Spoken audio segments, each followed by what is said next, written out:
What's up, hello, and I hope you're all doing good. I'm Adrian, one of the youth. Today we will be looking at the message from our guest speaker, Mr. Przemek, also known as Nathan's dad. So spare a couple of minutes and let's take a walk in wisdom where we will learn how to make the most of our time. This message was inspired by a new Christian that Mr. Przemek had spoken to. During their conversation, it was brought up that the man was missing something in his life. He felt that he was missing a family.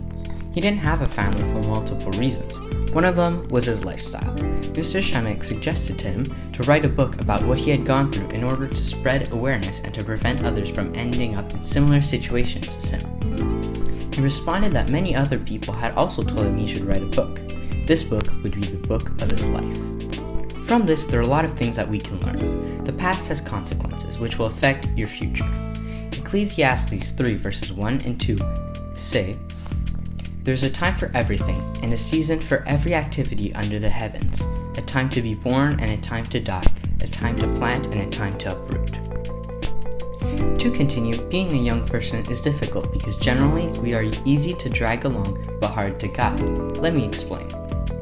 As young people, we have what I'll call a challenge. The challenge being that we are qualified as fearless. Some would say both a blessing and a curse. Let's start by looking at the bright side. Being fearless pushes us to do things and gives us courage in order to move forward in our lives, and that's the good side.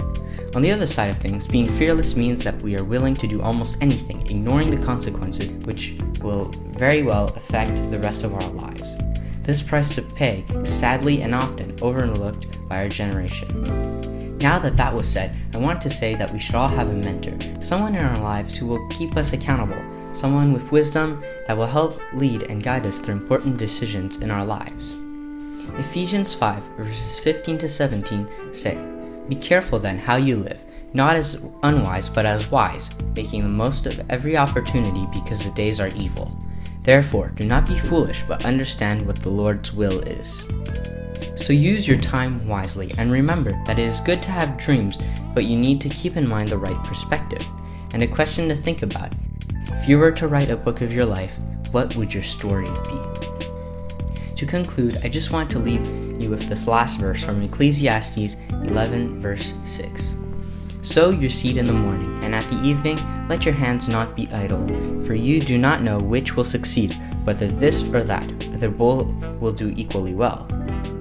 Then, don't wait, do it now, don't put it off, just do it."